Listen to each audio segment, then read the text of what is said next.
পুরো বাংলাদেশ আক্রান্ত হয়েছে। এই ধরনের ঘটনা অত্যন্ত আকাঙ্ক্ষিত, দুঃখজনক, কিন্তু আমরা লক্ষ্য করছি সরকারের পক্ষ থেকে দায়সারা পদক্ষেপ গ্রহণ করা হচ্ছে।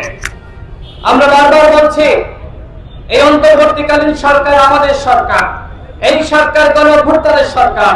গণঅভ্যুত্থানের অন্যতম নায়ক নূর, যারা রক্ত দিয়ে, যারা সংগ্রাম করে, যারা ঝুঁকি দিয়ে এই সরকার গঠন করলো, তারাই যদি এই সরকারের আমলে নিরাপত্তা আছেন, যে আপনারা কেউ নিরাপদে আছেন? আপনারা কেউই নিরাপদে নাই। আমরা প্রত্যেকেই ঝুঁকির মধ্যে রয়েছি, আমরা প্রত্যেকেই অনিরাপত্তা বোধ করছি। আর এই জন্য যদি বাংলাদেশকে একটি নিরাপদ দেশ হিসেবে গঠন করতে হয়, আমাদের সকলকে এক এবং ঐক্যবদ্ধ থাকার কোনো বিকল্প নাই।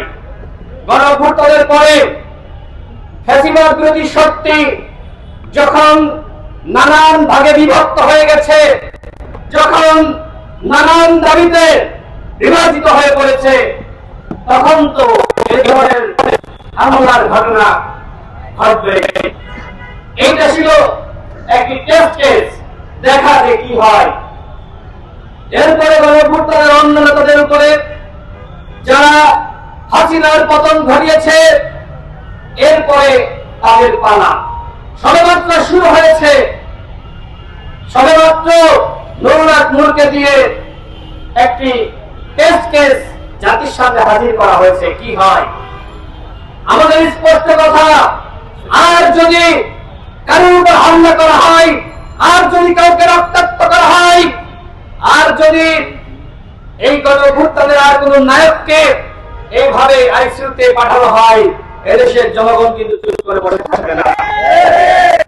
এক নূরকে পাঠিয়েছেন, সারা বাংলাদেশে কিন্তু আন্দোলন শুরু হয়ে গেছে। যদি মনে করেন যে আপনারা আরেকটি ১-১১ তৈরি করার মাধ্যমে আপনারা ক্ষমতা দখল করবেন, যে বা যারা এই চিন্তা করছেন, আপনাদের চিন্তা কোনোভাবেই সফল হবে না। এদেশের জনগণ ফখরুদ্দিন মঈনুদ্দিনকে মেনে নেয়নি, এদেশের জনগণ হাসিনাকে মেনে নেয়নি, এদেশের জনগণ ইয়াহিয়াকে মেনে নেয়নি। সুতরাং এদেশের জনগণ যারা আগামীতে আরেকটি ১-১১ গঠন করার স্বপ্ন দেখছে, তাদেরকে গ্রহণ করবে না। বরং আমি তাদের উদ্দেশ্যে বলতে চাই, জনগণের কাতারে আসুন, জনগণের পাশে থাকুন, জনগণের মতামতকে উপেক্ষা করে যারা এই ক্ষমতাকে দখল করতে চাবেন, তাদের পরিণতি কিন্তু হাসিনার মতো হবে। সংগ্রামী সাথী বন্ধুগণ, স্বরাষ্ট্র উপদেষ্টা তার কাজটা কি? দেশের আইন শৃঙ্খলা রক্ষা করা, দেশের মানুষকে রক্ষা করা। এখন প্রশ্ন হলো, এই সরকার কি নিজেরাই নিরাপদ? আমার তো মনে হয় না যে এই সরকার নিজেরাই নিরাপদ। এই সরকার নিজেরাই ঝুঁকির মধ্যে রয়েছে। ফ্যাসিবাদকে নির্মূল করা, জাতীয় পার্টিকে অবরোধ করে নাই, আওয়ামী লীগকে অবরোধ করেছে, একই ধরনের অবরোধ করেছে জাতীয় পার্টি এবং 14 দল। তাহলে আপনি আওয়ামী লীগের সাংগঠনিক কার্যক্রম স্থগিত করলেন বা নিষিদ্ধ করলেন, জাতীয় পার্টিকে কেন করলেন না? 14 দলকে কেন করলেন না? কিছুদিন আগে আমরা শুনেছিলাম রিফাইন্ড আওয়ামী লীগ সামনে আনা হবে, জনগণ খায় নাই। এখন যদি কেউ মনে করে জাতীয় পার্টিকে সামনে রেখে তারা আওয়ামী লীগের পুনর্বাসন করবে, জনগণ খাবে না, কোন সুযোগ নয়।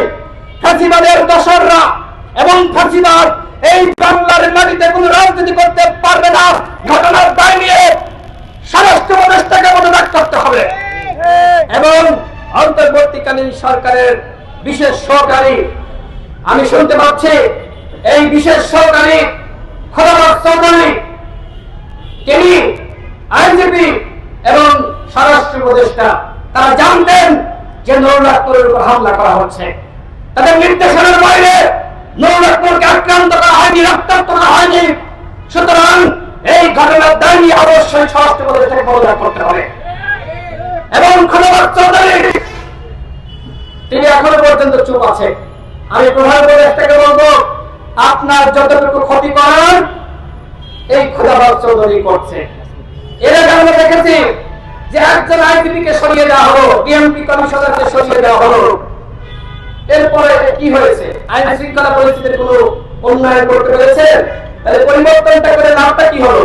কোনো লাভ তো হয়নি, কোনো লাভ হয় না।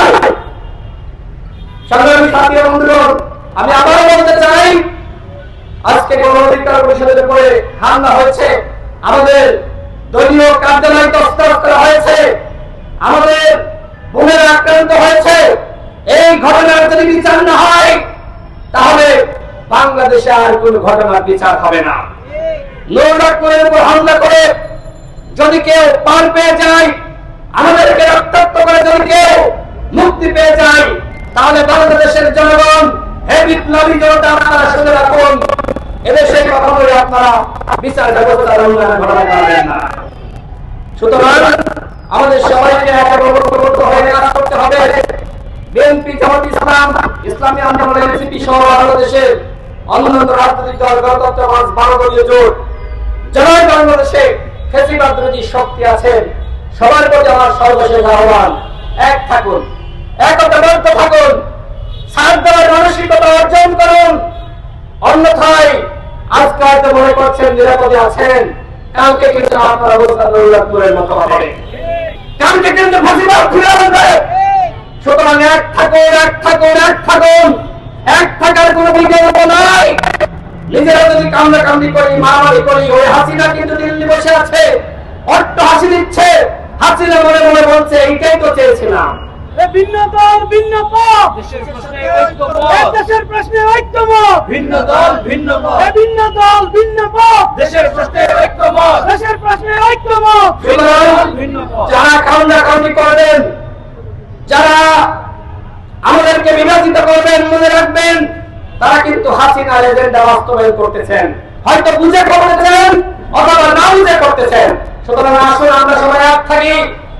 আগামীতে নির্বাচন হবে, অন্তর্বর্তীকালীন সরকারের মাননীয় প্রধান উপদেষ্টা ঘোষণা দিয়েছেন আগামী ফেব্রুয়ারি মাসে নির্বাচন।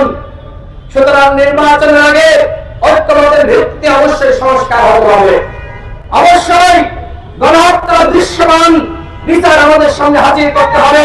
শেখ হাসিনাকে দিল্লি রেখে গণহত্যা বিচার সম্ভবপর নয়।